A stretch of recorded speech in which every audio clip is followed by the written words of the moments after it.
There we go. The next part is profession. So what you're good at plus what you can be paid for. So finding any overlap there. I kind of went out of order a little bit, but that's okay.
All right. And then the last one, vocation.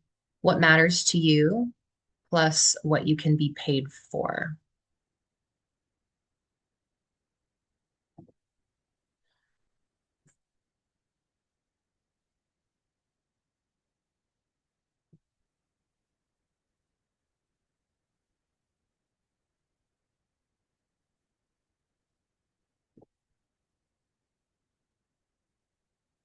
It's also what the one that we did with what the world needs. What matters to you or what the world needs.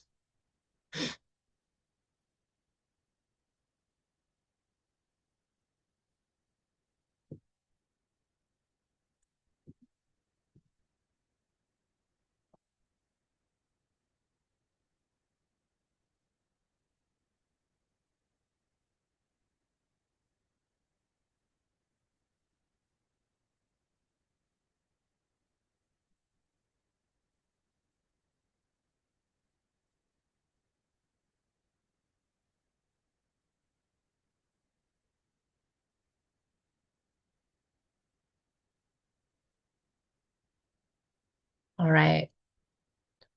I'm curious to hear, you can say it, put it in the chat. Which of these overlaps felt like most like the easiest for you, or most challenging? If this exercise made sense or if it really confused you more.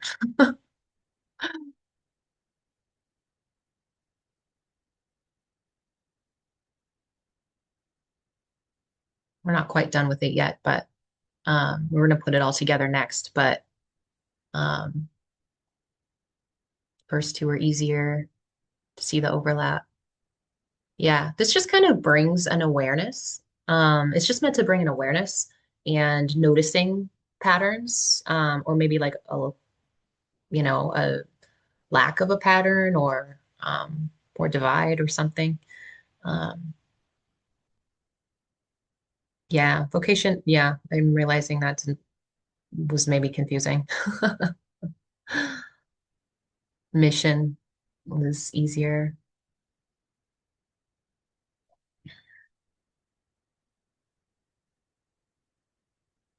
Yeah, I like that, Roberto. Mission, evolution of self. This exercise too is totally what you make of it. It's kind of like a little starting point to just get the juices going and noticing things. Okay, so we're bringing it back to the Ikigai chart now. So as you can see, we had the overlap of those kind of four sections. Um, and so now we're bringing it all together. So the Ikigai lives at the intersection of all four.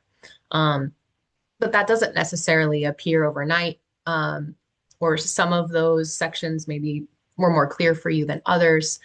But it just kind of brings an awareness around where we are, maybe where we want to go, maybe what we want to further explore. If you don't see a clear center to all of that, that doesn't mean that you're behind. It doesn't mean that, you don't need to have everything all figured out. Clarity comes from experimentation, taking action, It can change over time, like I said. So asking yourself, does this align with my values? Is it emotionally and financially sustainable? What's one small step that I could take, whether it's kind of continuing this exploration or moving forward into action steps to make something happen? I'd love to hear if anyone's willing to come off of mute about maybe your experience with this. Don't have to share your whole Ikigai, or if it resonated with what you already do, if you're already a retired athlete, like did this kind of make sense into what your life looks like now? Is he giving you direction? I'd just love to hear. I'll open it up.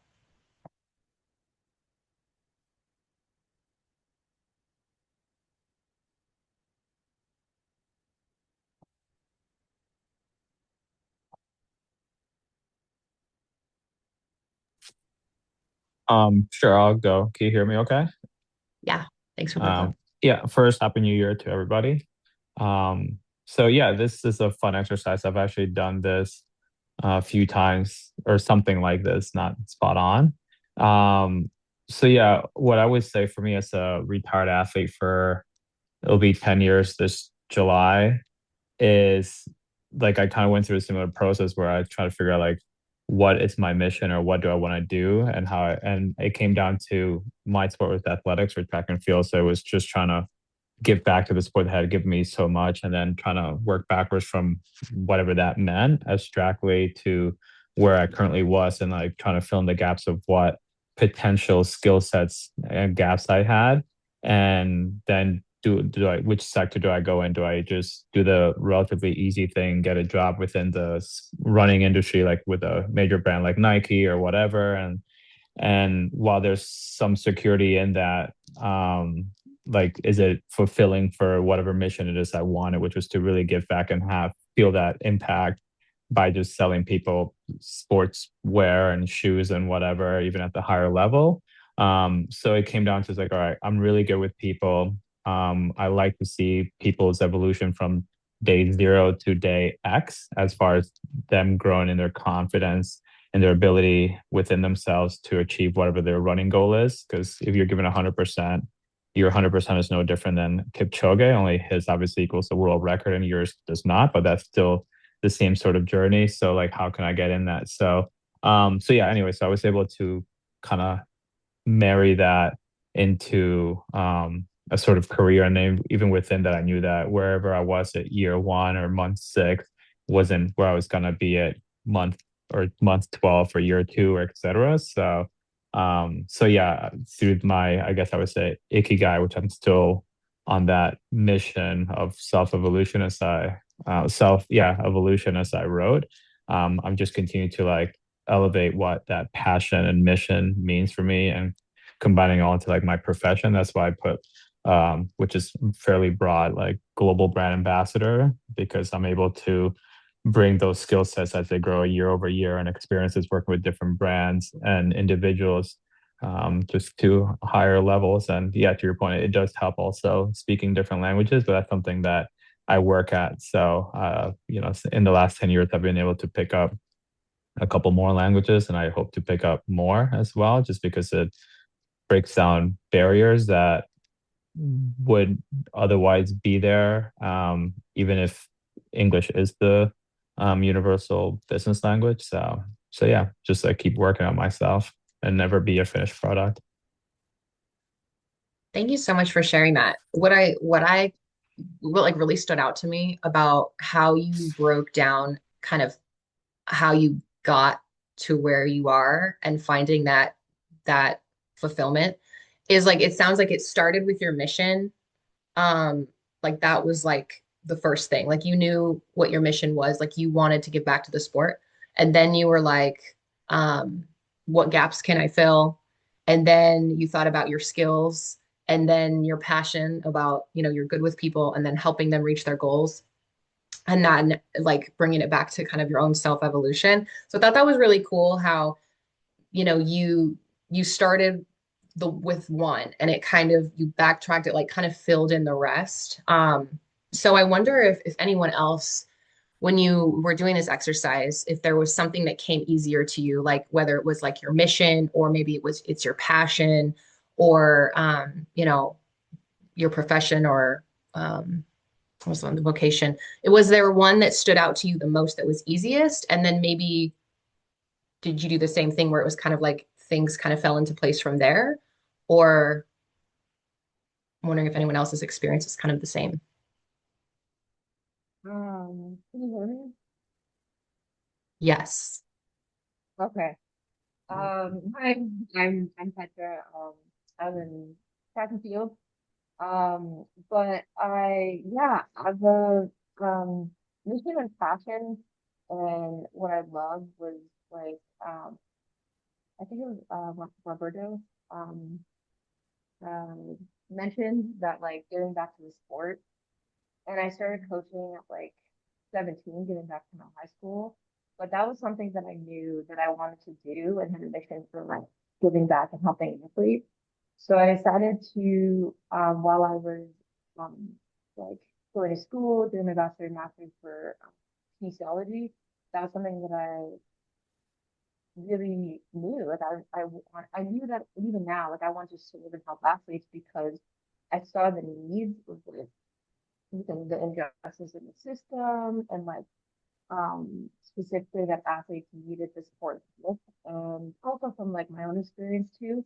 So it's something that I absolutely not only passionate about, but that really where I struggle in was more so the profession and the being paid. So to serve athletes is kind of limited. You either, I mean, you could be a personal trainer in a strength conditioning gym for athletes, or you're not really sustainable and being paid unless specifically you get your master's or have been an Olympic athlete who work in institutions. And so that's something I struggled with because um, part also was like the sports psychology because that's also part of my master's. And it's still very new and there is a lot of I want to say like restrictions limitations, but it's very extensive and limited and specifically serving athletes. So this is kind of like the limited availability of serving athletes, besides like sport management and just coaching is limited. So I really struggled with that because I know I want to um, serve people's needs essentially, and specifically in other areas too, but specifically for my experiences in helping athletes. And so I see a lot of these gaps in these needs. I know it's my passion and I feel like my mission, and then I'm just kind of stuck of like, okay, what are the options? And sometimes I had to get, creative, but I am definitely struggling with the how can this be paid essentially. Okay. It was a little bit kind of hard to hear you, but from what I could hear, it sounds like you know your passion, which is you want to help, give back to athletes. Um, you know that let's see, you've got the skill set to do that, and you see the gaps that there are, but you're trying to figure out how to actually make money doing that. Is that what I'm hearing? Yeah, sorry. It was hard to hear me. But yeah, essentially like for example, to serve athletes it's limited. So you're either like sport coach, a sports performance Mhm. coach, or high school is by, a stipend. So it's like, okay, I want to serve athletes in specifically the sports world. But to be paid for it, is like even if you want to go on the mental performance consultant side, there's an extensive you have to get your master's and then there's extensive certification, but it's very limited to just not. I mean, it's again more on the psychology side than it is like coaching side. And so sometimes I'm kind of battling between like, okay, like and what I want to do. If that makes sense. If that makes sense. Yeah, yeah, totally. Yeah, I would say you've got a lot of the pieces of the puzzle. So I think sitting with it and then we can also circle back and continue this conversation offline too about maybe brainstorming this. But I think when you've got pieces of the puzzle coming together and then you know, you have ideas on what you want to do, I think that like even just having that clarity, it's almost like it kind of brings opportunities. I don't get too woo-woo, but like I feel like opportunities as you gain more clarity, like become, I don't know, like present themselves. But yeah, I can understand that that's a tough spot to be. Um, I think you're it's like sounds like the piece of the puzzle are coming together. It's just that last little piece, but having clarity on that is still a big win. So yeah, I'll Petra, I didn't even realize that was you until you said that was your name when you said hi. So maybe we can we'll connect about some of that as a follow-up. But thank you so much for sharing. Um, did anyone else have like struggles with this? Maybe in like a similar way where one piece of the puzzle just isn't quite as clear or um, something that surprised you as you did this?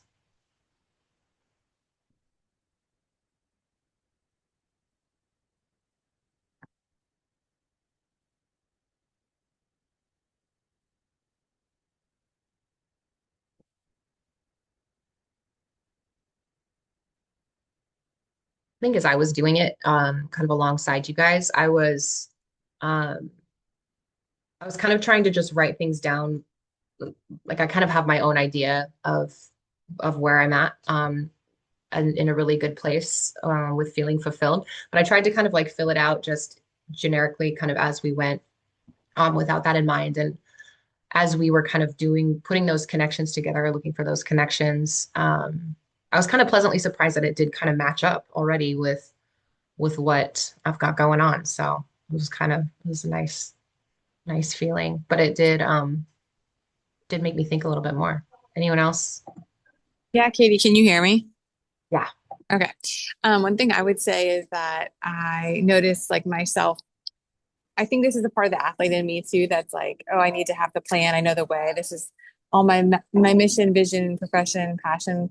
And even now, so many years out of sport, right? Like having that uncomfortable feeling of like, I'm not sure. So my current state with work and a lot of other things feel like yeah, there's some core values I have, which I think we talked about here, but there's like the reality that this also changes and morphs, and sometimes that can be like a hard place to be. And yeah, I found it helpful, but also going like, I hate when I can't answer the question, or I can't find the right thing. So I just wanted to offer that. If I might be the only one, but yeah, for someone who's like wants to always have it together and know for sure, there's a lot of unknowns as well sometimes. Yeah, absolutely. Absolutely. And I think that this is a good practice for that because it's okay not to have all the answers and it's normal not to have all the answers. If you had all the answers and you're here at Athlete Soul, I mean, that's what we're here for, is to help you kind of find that. So that's totally normal. And I think it's as athletes, we tend to have kind of this all or nothing um mentality with things. And this is even a good practice to kind of release that, release expectations around having the answers, and just using this as an exercise to bring awareness, and explore, and and maybe notice, like Petra had mentioned, like, oh man, I do have all of these other kind of pieces of the puzzle. This is kind of the last thing that um, to bring it all together, or looking to see like, oh, okay, Roberto started with his mission and it was kind of the way that like fell into place, so it kind of can maybe change your perspective on how to even approach it, starting with the easiest and maybe working backwards. So yeah, I think there's no right way, there's no wrong way. This is all really personal work, and just good way to kind of start the year, see what kind of direction we have, going into 2026. So overall, just kind of to close, Ikigai doesn't have to be one goal, job. It's more like a compass, something that helps orient you, that gives you energy and meaning. knowing that it'll change and that that's fine. It's not failure, it's growth. If you don't have all the answers, that's okay. Your strengths don't disappear. When your sport changes, if your career changes, if the family dynamics change, what you've gained so far from sport, from whatever other experiences you have in your life, you have those strengths. And so those already exist within you. So we're here, Athlete Soul is here to support you as you build on that one step at a time. So thank you so much for being here. I'd love one more little prompt in the chat. What's one word you're leaving here with today?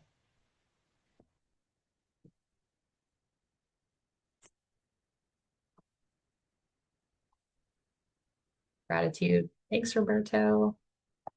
Thank you guys for being here. I'm super grateful. I'll play some music so we can jam our way out.